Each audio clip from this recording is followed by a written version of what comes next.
اعوذ باللہ من الشیطان الرجیم بسم اللہ الرحمن الرحیم۔ بڑا مشکل ہوتا ہے ان دوستوں کے لیے تعریف کرنا جن دوستوں کے ساتھ مل کر زندگی کے کچھ عہد کے اندر کچھ خواب دیکھے تھے، وہ بھی جاگتے ہوئے جن خوابوں نے شاید ان کو سونے بھی نہیں دیا۔ اور انہی میں میرے دوست عامر محبوب صاحب، زاہد تبسم صاحب، شاید 20 سال قبل جب ریاست کے اندر کبھی صحافت کی بات بھی نہیں ہوتی تھی، شاید وہاں صحافت پہ بھی پابندی تھی، وہاں کی تاریخ پہ بھی پابندی تھی، اور اگر یہ کہوں کہ وہاں سوچنے پہ بھی پابندی تھی، وہاں لکھنے پہ بھی پابندی تھی، تو اس عہد کے اندر ہم جب خواب دیکھتے تھے یونیورسٹیز کے اندر، اور اس وقت یہ صحافت کے اندر بھی اور تعلیم کے دوران بھی یہ صحافت کے ساتھ منسلک تھے کہ کیا کبھی ہمارا بھی کوئی اخبار ہوگا۔ راول پنڈی کی ان تھڑے کے ہوٹلوں میں ہوں یا لاہور کے اندر ہوں، یہ وہ آج سے 95, 96, 94 کی دہائش کی بات تھی کہ جب ہم یہ بات خواب اور خیال کی بات کرتے تھے، اپنی ریاست کی پہچان کی بات کرتے تھے، اپنے آنے والے نسلوں کے شعور کی بات کرتے تھے۔ اور میں یہ سمجھتا ہوں کہ آج وہ خواب، وہ خواہش جس کے لیے عامر محبوب صاحب، زاہد تبسم صاحب، جو ریاست کے اندر جن نے صحافت کی داغ بیٹ ڈالی 7-10 سالوں کی دہائی کے اندر، اس انفارمیشن ٹیکنالوجی کے عہد کے اندر جہاں انسان بہت پہلے چاند پر پہنچ چکا، لیکن اس ایک خطے کو بھی سیاست سے، صحافت سے، تاریخ سے، جغرافی سے، شناخت سے معروم رکھنے کی کوشش کی جا رہی تھی، اس کو توڑا، اور توڑنے کے بعد آج جموں کشمیر کی شکل میں، کشمیر ایکسپریس کی شکل میں جو ہے وہ کشمیر کی ریاست کی شعور کی بھی بات کی، شناخت کی بھی بات کی، یہی ان کی عظمت ہے، یہی ان کی پہچان ہے۔ دوستوں اور بزرگوں، میں 2 باتیں کہہ کے اجازت چاہوں گا، کیونکہ آج کچھ وقت بھی دامنگیر ہے اور کچھ حالات کا تقاضا بھی ایسا ہے کہ گفتگو کو بہت مختصر کیا جائے۔ میں چند پیرائے میں اپنے ان دوستوں کے لیے چند سوالات چھوڑ کے شاید ان کی بھی جان چھوڑوں گا اور آپ کی بھی جان چھوڑوں گا۔ میں تعلیم، سیاست اور تاریخ کے طالب علم سے اس بات پر یقین رکھتا ہوں کہ صحافت صحیفے سے نکلی ہے۔ اگر میری تشریح کی جائے، میں سمجھتا ہوں کہ صحافت کے امام، صحافت کے استاد جناب اشفاق سب بیٹھے ہوئے جو ہمارے انتہائی محترم دوست، جن سے ہمیں بہت کچھ سیکھنے کا موقع ملتا ہے۔ میرے دوست نوجوان صحافی، کریٹو جرنلسٹ صفت عارف صاحب موجود ہیں، شاید وہ لوگ بھی اس کے بعد اس کی بات کی میری تشریح کریں گے کہ جب اس دنیا کے اندر،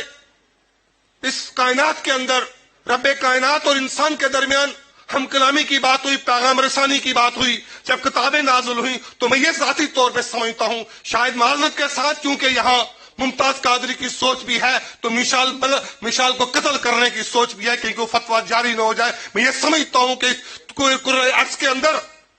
سب سے پہلے اخبارات الہامی کتابیں تھی، اور سب سے پہلے صحافی جو ہے وہ انبیاء تھے، اسی کے پیغام پہ پیشہ بھی انبیاء کا پیشہ ہے۔ اور یہ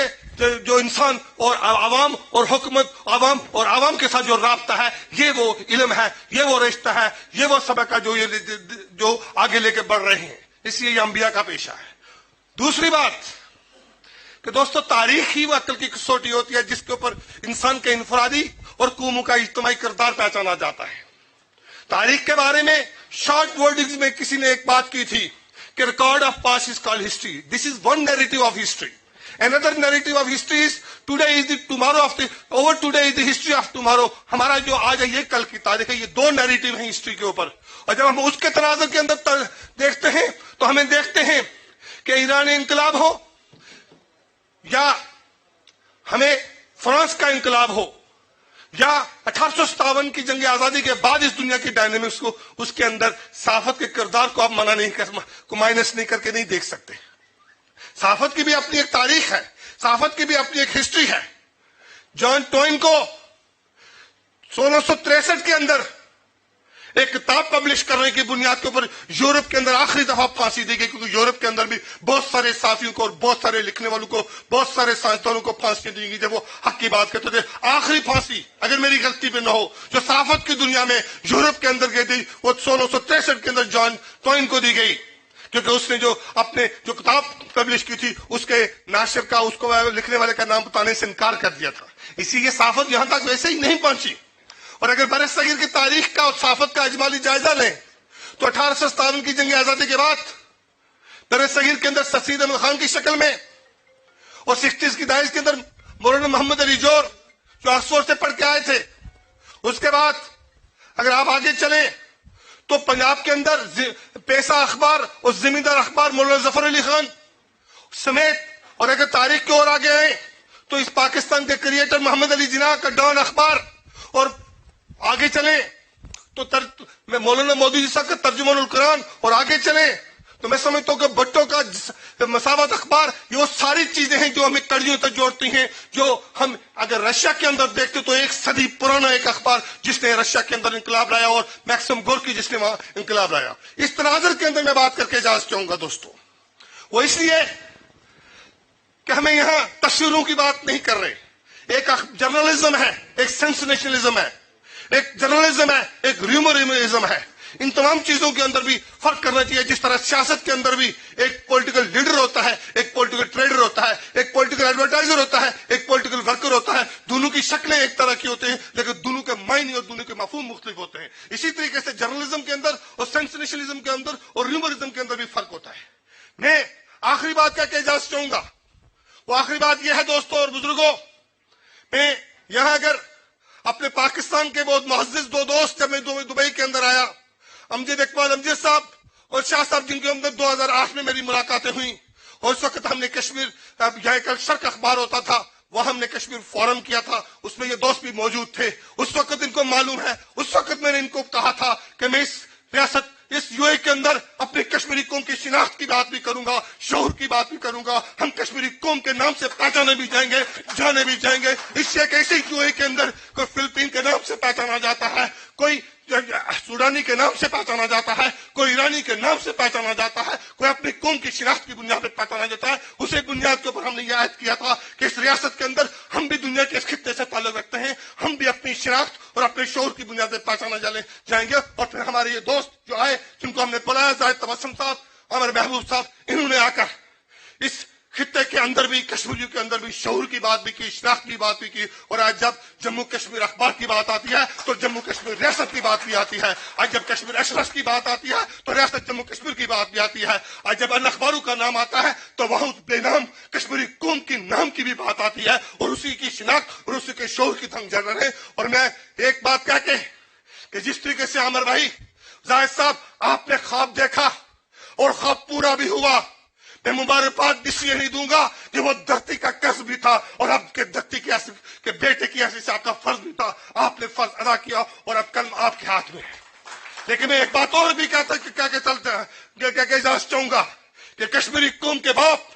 کشمیری قوم کو پہچان دینے والے حضرت مقبول بٹ شہید، جس کو 1984 کے اندر بھارت نے تختہ دار پہ لٹکایا، اور وہ اس کی لاش سے اتنا خائف ہے کہ 34 سال گزر جانے کے باوجود بھی دہلی کے اندر تہاڑ جیل کے اندر اس کی لاش دفن ہے، اور اس کی لاش سے بھی خوفزدہ ہے، وہ نہیں دے پا رہا ہے. اس نے جو خواب دیکھا تھا، اس نے جو خواہش ظاہر کی تھی، اور کشمیری قوم کو جو نعرہ دیا تھا، جو سلوگن دیا تھا کہ کشمیر وطن ہمارا، اس کی خاطر ہم لڑیں گے، اس کی حفاظت ہم کریں گے، اس پر حکومت ہم کریں گے، وہ سوچ، وہ شعور اور وہ تعبیر بھی ایک دن پوری ہوگی، کیونکہ اس کی سوچ اور اس فکر کے لیے 1 لاکھ شہداء نے قربانی دی ہے. دوستوں اور بزرگوں، ہم جیو پولیٹیکلی جس خطے کے اندر رہتے ہیں، آخری بات کہہ کے اسد صاحب اجازت چاہوں گا، چونکہ میں اپنی سوچ کے ترجمانی کر رہا ہوں اور اس کے بعد میرے دوست شبیر صاحب کریں گے. باقی ہر پارٹی کے اندر سے 8-8 10 کریں بولے. میں ایک بات کہہ کے اجازت چاہوں گا، مجھے معلوم ہے، وہ یہ کہ جیو پولیٹیکلی ہم بہت امپارٹنٹ جگہ پہ ہیں. وہ اس لیے عامر صاحب اور زاہد صاحب اور انتہائی محترم اشفاق صاحب، انتہائی محترم سے پیارے صاحب، کیونکہ آپ لوگوں کے نوٹس میں یہ بات لانے کے لیے بات کر رہا ہوں کہ ریاست جموں کشمیر دنیا کی 40% آبادی کا نیوکلیس ہے. اس لیے کہ ہماری جو کچھ اور ہماری سرحدوں کے اوپر اور ہمارے ایک چھوٹے سے خطے کے اوپر دنیا کی آبادی کے سب سے بڑے ملک چائنا کا قبضہ بھی ہے، چائنا کی وہاں سے سی پیک یارڈ میں گزرگاہ کی ٹریڈنگ کا بینک بھی ہے، اور دنیا کا آبادی کا دوسرا بڑا ملک، غاصب ملک، جس نے میری قوم کے اوپر قبضہ بھی کیا ہوا، میری بچوں کو شہید بھی کر رہا ہے، میرے بزرگوں کی تذلیل بھی کر رہا ہے، بھارت. اس کی سرحدیں، اس کی معاشرت بھی میری ریاست جموں کشمیر کی چوک سے گزر کے جاتی ہے. اور اسٹریٹجک لحاظ سے امپارٹنٹ ملک پاکستان، جن کی آبادی 21 کروڑ کے قریب ہے، اس کی سرحدیں بھی میری ریاست جموں کشمیر کے جغرافیے سے ہو کے گزرتی ہیں. اور اس کے بعد جیو پولیٹیکلی واخان کی پٹی کو اگر شمار کروں تو سینٹرل ایشیا کی چوکھٹ کا راستہ بھی واخان کی پٹی سے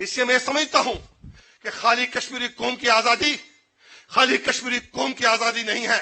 اس خطے کے اندر بسنے والے کروڑوں انسانوں کی معاشرتی سیاسی اور دہشت گردی سے آزادی ہے. اس سے ہم تمام ممالک کے درمیان دوستی کا پل بن سکتے ہیں. اور اس کے لیے 2 تجاویزیں دے کے جا چاہوں گا. پہلی تجویز یہ ہے جو ہم نے یورپ کے اندر بھی یورپ کے دانشوروں کو بھی سمجھانے کی کوشش کی کہ اس اٹلی، فرانس اور جرمنی کے درمیان تاریخی جنگیں ہوئی، کہیں لاکھوں لوگ مرے اور آخر میں وہ اس بات پہ مجبور ہوئے کہ ان کو یورپی یونین بنانا پڑا. اور پاکستان کے دانشوروں، میرے دوستوں، میں آپ کو دعوت فکر دے رہا ہوں، آؤ ایشین یونین کا تصور دو. اس ایشین یونین کے تصور کے اندر ریاست جموں کشمیر جنیوا سوئٹزرلینڈ بننے کے لیے تیار ہے. لیکن اگر آپ یہ سمجھتے ہیں کہ کشمیر کی شناخت کو مٹایا جا سکتا ہے تو تاریخ کے تناظر میں بات کروں گا کہ فرسٹ ورلڈ وار اور سیکنڈ ورلڈ وار کے بعد جا کے ڈیٹا شمار کریں کتنی قومیں تھی، کتنے ملک تھے. قومیں مٹی، نام مٹے، ملک مٹے، لیکن 5000 سالہ تاریخ میں کشمیر کا نام نہیں مٹ سکتا، کشمیر کی شناخت نہیں مٹ سکی اور آنے والے دور میں بھی نہیں مٹ سکتی ہے. اس سے ہم ہندوستان، پاکستان اور چائنا کے درمیان دوستی کا پل بننے کے لیے تیار ہیں. ایک اور بات جو ہمارے حوالے سے منفی پروپیگنڈا کیا جاتا ہے، اس کی بات کہنا چاہوں گا، کیونکہ میرے یہاں پاکستانی دوست اور دانشور موجود ہیں. ان کی موجودگی میں ہمارے اوپر یہ لیبل لگایا جاتا ہے کہ ہم پاکستان کے خلاف ہیں، پاکستان کے دشمن ہیں. ارے بابا، پاکستان 21 کروڑ انسانوں کا نام ہے. پاکستان وہاں کے بسنے والے کسانوں، مزدوروں اور وکلا کا نام ہے. ہم پاکستان کے دشمن نہیں ہیں، ہم کبھی بھی نہیں ہو سکتے. جو اپنی ماں کی عزت کرنا جانتا ہے وہ دوسرے کی ماں کی کبھی تذلیل نہیں کر سکتا. ہم کیسے پاکستان کی عزت کر سکتے ہیں؟ ہاں، لیکن میں آپ کی موجودگی میں یہ بات اقرار کرتا ہوں. میں اسلام آباد کے اندر بھی یہ بات کہی ہے، میں لاہور کے اندر بھی بات کہتا ہوں، اور میں یہ آپ کے جو صوبیدار کونسلر میں بیٹھے ان کی موجودگی کو بھی یہ پیغام دینا چاہتا ہوں کہ ہم ہر اس سرمایہ دار کے خلاف ہیں جس کی فیکٹری کے اندر مزدور کپڑے بنتا ہے لیکن اس سرمایہ اس کے اپنے بچے ننگے پھرتے ہیں. ہم اس سوچ کے خلاف ہیں جہاں ایک جاگیردار کہ کسی کے زمین کے اوپر ایک جو ہے کسان گندم اگاتا ہے اور اس کے اپنے بچے بھوک سے مر جاتے ہیں. ہم اس سوچ کے خلاف ہیں جو زینب کے معصوم چہرے کو چھینتی ہے. ہم اس سوچ کے خلاف ہیں جو مشال کو قتل کرتی ہے. ہم اس سوچ کے خلاف ہیں جس کو خون کے جبڑے لگے ہوئے ہیں، چاہے وہ پاکستانی مذہبی انتب سمجھی فرقہ پرستی کے روپ میں ہوں، چاہے وہ ملائیت کی فوج میں ہوں یا وہ ملٹری کی فوج میں ہوں، ملٹری کی شکل میں ہوں. ہم ملٹری گردی اور ایون کہ اب تو ادارت گردی بھی آ گئی ہے، ہم اس کے خلاف ہیں. اس سے دوستوں اور بزرگوں، ہم پاکستان کے خلاف نہیں ہیں، ہم پاکستان کے اس کے عوام کے خلاف نہیں ہیں. اس لیے ہم پیغام لے کے جا رہے ہیں. میں نے اس 6 ماہ کے دوران لاہور کے اندر، راولپنڈی کے اندر، اسلام آباد کے اندر پاکستان کے صحافیوں، پاکستان کے دانشوروں، پاکستان کے شاعروں کے ساتھ مل کے یہ پیغام دیا ہے کہ ہماری آزادی آپ کی اور معاشی آزادی ہے. اس لیے کہ جو 75% بجٹ آپ کی افواج دونوں ممالک کی خرچ کرتی ہیں اپنے اصلاح کے نام پر، اپنے ایشو کے نام پر، اور وہ اگر اپنی تعلیم کے اوپر خرچ کریں گی، اپنی صحت کے اوپر خرچ کریں گی تو 75% لوگ پاکستان کے نام پر نہیں ہوں گے، 85% لوگ